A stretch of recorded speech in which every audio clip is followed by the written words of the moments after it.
Yes, now we have to see that socialism in Russia. Socialism in Russia. All political parties in Russia were illegal before 1914. 1914 से पहले सभी political parties Russia में क्या थी? Illegal थी. Russian Social Democratic Workers Party was formed in 1898. But इसके बावजूद भी 1898 में Russian social democratic workers party का गठन किया गया. In 1900 socialist revolutionaries party was formed और सोशलिस्ट रिवॉल्यूशनरीज पार्टी का गठन कब हुआ? 1900. Later social democratic Russian social democratic workers party were divided into two parts. दो पार्ट में बट गया, बोल्शेविक्स और मेंशेविक्स. अब देखेंगे बोल्शेविक और मेंशेविक में डिफरेंस क्या है. तो बोल्शेविक पार्टी का लेनिन था. लीडर कौन था बोल्शेविक पार्टी का? Vladimir Lenin. He thought that party should be disciplined. और व्लादिमीर लेनिन का मानना था कि पार्टी को क्या होना चाहिए? डिसिप्लिन्ड होना चाहिए. Party should be disciplined, membership should be restricted. और उसने कहा कि पार्टी के मेंबरशिप रिस्ट्रिक्ट होनी चाहिए. It means that entry in the party should be prohibited. Julius Martov was the initial leader of Menshevik party. जबकि मेंशेविक पार्टी का leader कौन था? Julius Martov. And Mensheviks thought that, Mensheviks जो थे उनको लगता था कि party should be open for all. तो ये दोनों में डिफरेंस था. जो मेंशेविक्स थे वो चाहते थे party membership should be open for all, and Bolsheviks wanted that party should B disciplined. Entry should not be permitted for all. Now the next topic is a turbulent time, 1905 revolution. It is also known as Bloody Sunday. Yes, Russia was under autocratic rule. Just I told you. What is autocratic rule? In autocratic rule, king is having uncontrolled power. Just one person is having uncontrolled power. आज भी कुछ ऐसे देश है जो autocratic है, जैसे North Korea. One person can take all the decision, that is autocratic. King was taking all the decision in Russia even up to 1905. Tsar was not subject to parliament. कोई पार्लियामेंट नहीं था. No one could control the tsar. Liberals wanted to end the absolute power. Liberals के बारे में मैंने आपको बताया था. Liberals wanted to end the absolute power. Liberals इस पावर को खत्म करना चाहते थे. वो चाहते थे कि पावर, राजा की पावर को चेक किया जाए, कंट्रोल किया जाए. Both social Democrats and socialist revolutionary demanded a constitution. और उन्होंने कहा कि एक कॉन्स्टिट्यूशन होना चाहिए जो किंग के पावर को कंट्रोल करे. 1905 में एक रिवॉल्यूशन का एक और भी कारण था कि प्राइस टू एसेंशियल गुड्स थे, जो ब्रेड थे उसकी काफी ज्यादा हो गई थी. और जो मेजर कॉज बना उसमें क्या था कि 4 members of assembly of Russian workers, assembly of Russian workers, Putilov iron works company थी, फैक्ट्री थी, वहां पर 4 मेंबर्स को डिसमिस कर दिया गया. और उसके बाद वर्कर्स ने स्ट्राइक किया. मेंबर्स ने स्ट्राइक किया.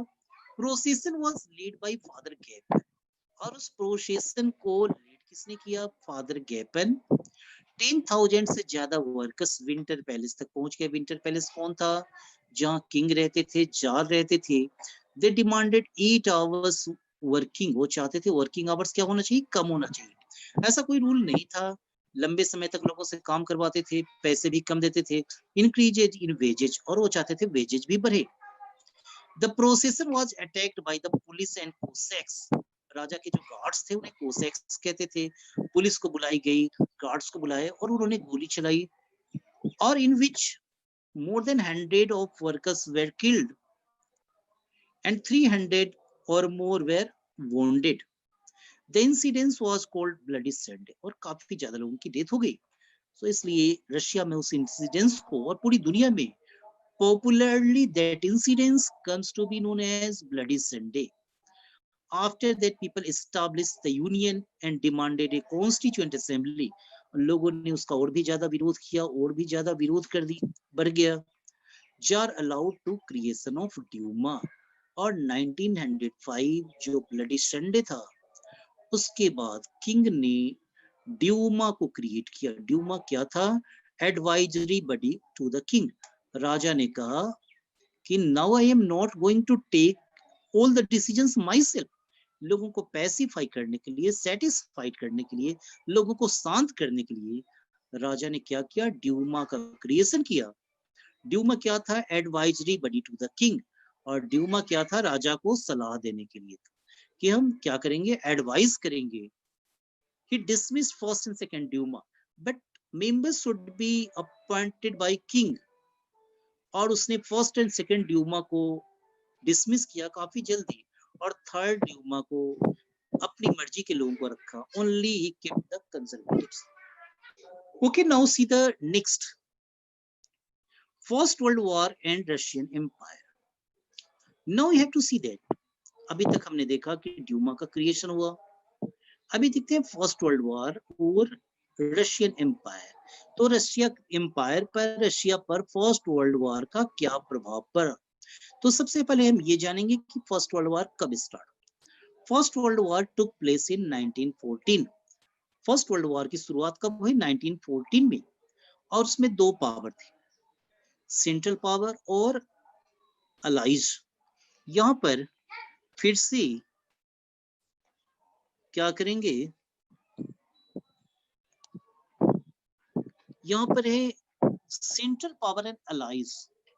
अलाइज करेंगे, central power and allies. Russia was the part of allies. Central power के पार्ट कौन थे? जर्मनी, ऑस्ट्रिया, टर्की, ये सेंट्रल पावर के पार्ट थे। और अलाइज के पार्ट कौन थे? इंग्लैंड, फ्रांस और रशिया। तो ये दो पार्ट थे फर्स्ट वर्ल्ड वॉर में। एंटी जर्मन सेंटिमेंट्स काफी ज्यादा था, बिकॉज रशिया का जो मेन एनिमी था वो क्या था? जर्मनी था। But what happened during the war, first world war के दौरान कुछ ऐसा हुआ कि Russian people were completely dissatisfied, और जार के प्रति जो भी लोगों का रिस्पेक्ट था वो रिस्पेक्ट खत्म हो गया। कैसे? तो people thought that we are having problem. लोगों को लगता था कि हमें प्रॉब्लम है, इसके बावजूद भी उनको ये लगता था कि हमारी आर्मी क्या है? स्ट्रॉन्ग है। उन्हें ये लगता था कि हमारी आर्मी क्या है? स्ट्रॉन्ग है। They believed that we are having one of the largest empire, and it is because of the Russian army. But their eyes were opened during the First World War. Russian army lost badly in Germany and Austria between 1914 and 1916. उनकी उम्मीदों के विपरीत, they did not expect, it was unexpected for them. It was shocking for the Russian people. Russian army was defeated everywhere. Almost 7 million casualties, काफी ज्यादा संख्या में death हुई Russian people की और रशियन आर्मीज की। War adversely affect industries. अब war के दौरान क्या हुआ? छोटी छोटी जो वर्कशॉप्स है वो बंद हो गए और प्रॉब्लम्स हो गई, बेरोजगारी फैल गई काफी ज्यादा, ब्रेड भी काफी ज्यादा महंगा हो गया। तो इन सब की वजह से लोगों को लगा हु वर रिस्पॉन्सिबल, लोगों को लगा कि जार इज द रिस्पॉन्सिबल। लोगों को क्या लगा कि जार क्या है? रिस्पॉन्सिबल है, राजा रिस्पॉन्सिबल है।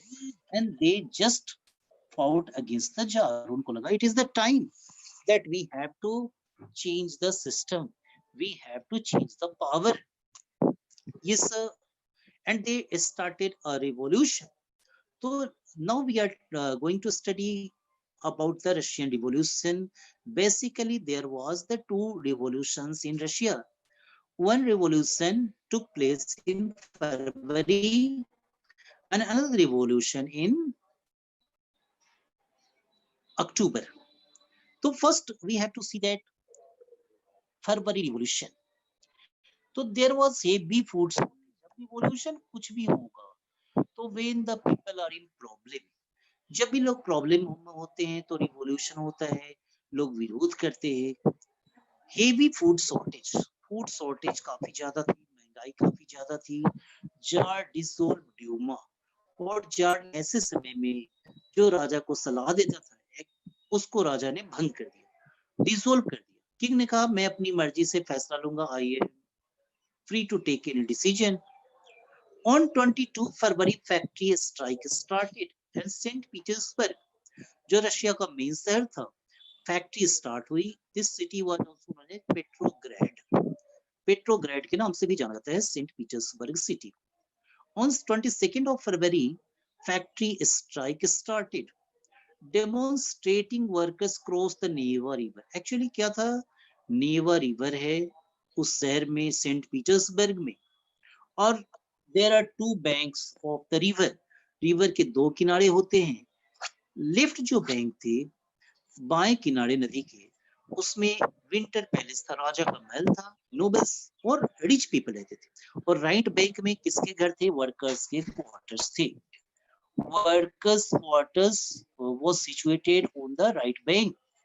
तो वर्कर्स की कंडीशन काफी खराब थी, और उस टाइम में ज्यादातर वर्कर्स कौन थे, वीमेन थे। तो उन्होंने रिवर्स को क्रॉस किया और क्रॉस करके वो राजा के महल को घेरा। इस टाइम मिलिट्री ने भी राजा का साथ नहीं दिया, राजा की आर्मी ने भी साथ नहीं दिया और गोली चलाने से मना किया। राजा ने मीटिंग करी, king was surrounded by all sides, king did not have any option, jar के पास कोई ऑप्शन नहीं मिला, और लोगों के साथ मीटिंग करी और लोगों ने सलाह क्या दिया किंग को, you should abdicate, you should left.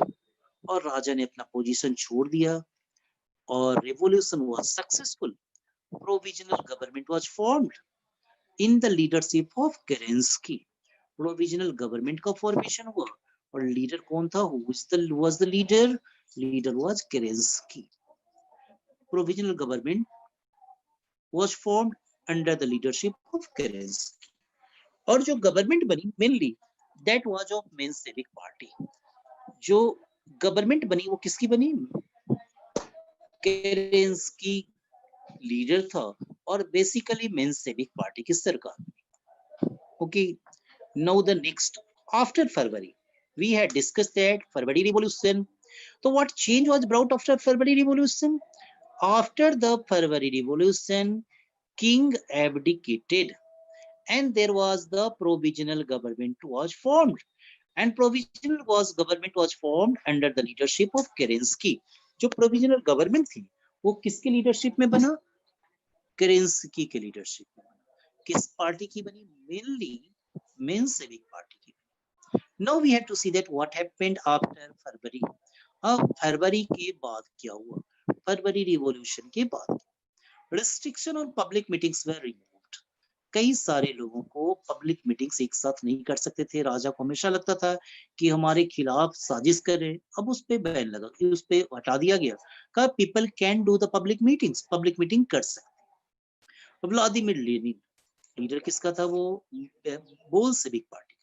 Vladimir Lenin was the leader of Bolshevik party who was living in exile. जो जार के समय वो एक्साइल में थे, दूसरे देशों में रहते थे, उसे देश से बाहर निकाल दिया गया था। अब जब जार नहीं रहा, जार was abdicated, जब जार का शासन खत्म हुआ तो Vladimir Lenin return in Russia, और रशिया में वापस लौटते ही उसने 3 डिमांड्स रखी प्रोविजनल गवर्नमेंट के सामने। He kept his 3 demands to provisional government. क्या डिमांड थी वो, उसने डिमांड किया वॉर शुड बी क्लोज्ड। उसने कहा वॉर से रशिया को काफी नुकसान हो रहा है और वॉर को बंद होना चाहिए, रशिया को कम से कम युद्ध से क्या होना चाहिए, अलग हो जाना चाहिए। दूसरी डिमांड थी बैंक शुड बी नेशनलाइज्ड। जो बैंक है उसने कहा प्राइवेट बैंक से, it's also exploiting the people, वो भी लोगों को एक्सप्लॉइट कर रहे हैं, इसे क्या कर देना चाहिए, बंद कर देना चाहिए, ये नेशनलाइज कर देना चाहिए, गवर्नमेंट के कंट्रोल में ला देना चाहिए। प्राइवेट ओनरशिप में बैंक नहीं होने चाहिए, एंड प्रॉपर्टीज और लैंड शुड बी रीडिस्ट्रीब्यूटेड। और तीसरा क्या था, जो जमीन है, जो प्रॉपर्टी है, वो रीडिस्ट्रीब्यूट होना चाहिए। रीडिस्ट्रीब्यूशन का मतलब क्या हुआ, if a person is having 100 hectare of land, 90 acres must be taken from him and distributed to the landless people. In the same way, properties a person is having large havelis, why not it should be partitioned and distributed among the poor people? So that his demand was called April thesis. The demands of Lenin, three demands of Lenin were called April thesis. Yes, I want to say that workers and peasants were very happy. Actually, poor people in Russia very happy with the demands of Lenin. Lenin के साथ थे वो, क्यों? क्योंकि उनको लगता था कि अगर सोशलिज्म आएगा, लेनिन की गवर्नमेंट बनेगी, तो उन्हें फायदा होगा। वर्कर्स और पीजेंट्स को भी प्रॉपर्टी मिलेगी, पीजेंट्स को गांव में जमीन मिलेगी खेती करने के लिए। तो इस तरीके से लेनिन को ज्यादातर लोगों का सपोर्ट मिला। मोस्टली पॉवर्टी काफी ज्यादा थी और ज्यादातर लोगों का सपोर्ट मिला लेनिन को। बोल्शेविक्स इन्फ्लुएंस ग्रीव और इस तरीके से बोल्शेविक का प्रभाव बढ़ा। Land committees were formed and peasants seized land between July and September. जुलाई और सितंबर के बाद पीजेंट्स ने कई जगहों पर राइट्स छिड़ गए, खासकर ग्रामीण क्षेत्रों में, और पीजेंट्स ने लैंडलॉर्ड की जमीन पर कब्जा करना शुरू कर दिया। और किसकी बातों में आकर? लेनिन की बातों में आकर। अब आते हैं अक्टूबर revolution. Lenin feared that provisional government can set up a dictatorship. अब लेनिन की बात नहीं सुनी गई और लेनिन को ये लगा कि जो गवर्नमेंट है, provisional government under the leaders of Kerensky, वो डिक्टेटर हो सकता है, डिक्टेटर की तरह बिहेव कर सकता है। उसने पीजेंट्स को, वर्कर्स को, बोल्शेविक्स को, जिसकी संख्या काफी ज्यादा हो गई थी, उन सबको कहा कि why not we start once more uprising, once more revolt, एक और रिवोल्ट क्यों नहीं करे। और लेनिन ने रिवोल्ट की शुरुआत करी 24 अक्टूबर। प्राइम मिनिस्टर केरेंस्की को भनक लग गई, जो मेंशेविक पार्टी के लीडर थे, प्रोविजनल गवर्नमेंट के लीडर थे। उन्होंने सिटी को छोड़ा और ट्रूप्स को बुलाया, आर्मी को बुलाया। But even in the army there was the supporters of Lenin. Army में भी कई सारे लेनिन के सपोर्टर थे और उनकी मदद से लेनिन ने गवर्नमेंट पर कब्जा कर लिया, मिनिस्टर्स को अरेस्ट कर लिया, केरेंस्की देश छोड़कर भाग गया। बट लड़ाई जारी रही और till December important cities came under the control of Bolsheviks. Bolsheviks के कंट्रोल में इंपॉर्टेंट शहर आ गए रशिया के। और इस तरीके से अब ये देखना है कि दो रिवॉल्यूशन हुआ, अक्टूबर रिवॉल्यूशन और फरवरी रिवॉल्यूशन। तो फरवरी दोनों में बेसिकली डिफरेंट क्या है? फरवरी रिवॉल्यूशन के बाद क्या हुआ? गवर्नमेंट बदली। फरवरी रिवॉल्यूशन के बाद जो लंबे समय से तो जार का जो रूल चल रहा था, वो जार का रूल खत्म हो गया। बट अक्टूबर रिवॉल्यूशन के बाद प्रोविजनल गवर्नमेंट का रूल खत्म हुआ, मेंशेविक्स का रूल खत्म हो गया और बोल्शेविक्स ने सत्ता पर कंट्रोल कर लिया। जो रूल बन गया वो किसका बन गया? लेनिन का आ गया, बोल्शेविक्स का आ गया। Lenin became the leader, Vladimir Lenin became the leader. Now what change occurred after October? अब देखते हैं अक्टूबर के बाद कौन से बदलाव हुए, क्या चेंजेज आया। तो Bolshevik party was renamed Russian communist party. Bolshevik party का नया नाम क्या बना? Russian communist party. Bolsheviks oppose private property. Actually Lenin की डिमांड्स क्या थी? redistribution of property, war should be closed, Russia should be away from the world war, and banks should be nationalized. तो Lenin की खुद की government हो गई। Lenin ने क्या किया? इंडस्ट्रीज और बैंक्स को नेशनलाइज कर लिया, गवर्नमेंट के कंट्रोल में कर लिया। Titles of aristocracy were banned. Aristocracy क्या करते थे? टाइटल्स प्रोवाइड करते थे राजा, जो उनको सपोर्ट करते थे, जो उनके फेथफुल थे, उन्हें खत्म कर दिया गया, कोई टाइटल्स नहीं देंगे। Everybody is equal. Peace treaty was signed with Germany.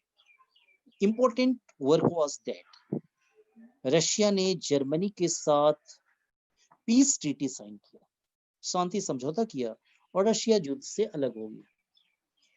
Peasants were allowed to take land from nobles और पीजेंट्स को खुली छूट दे दी गई कि आप नोबल्स की जमीन पर कब्जा करो, जमींदारों की जमीन पर कब्जा करो।